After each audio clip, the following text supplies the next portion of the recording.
Jesus சிலுவையில் 7 வார்த்தை பேசினாங்க. அந்த 7 வார்த்தை எதை குறித்து சொல்லுகிறது அப்படின்றத இந்த வீடியோவில் அழகாக நான் உங்களுக்கு சொல்கிறேன்.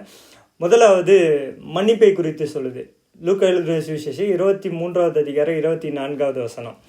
இரண்டாவது ரட்சிப்பை குறித்து சொல்லுது. அதே லூக்கா எழுதின சுவிசேஷம் 23வது அதிகாரம் 43வது வசனம்.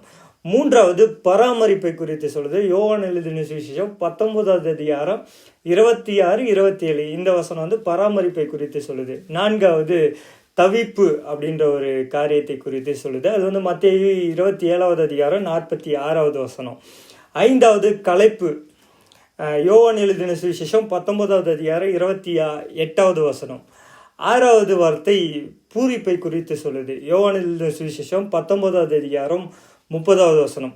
ஏழாவது வார்த்தை ஒப்புவிப்பது. லூக்கா எழுதின சுவிசேஷம் 23வது அதிகாரம் 46வது வசனம். இந்த 7 வார்த்தைகள் 7 விதமான அர்த்தங்களை நமக்கு காட்டுது.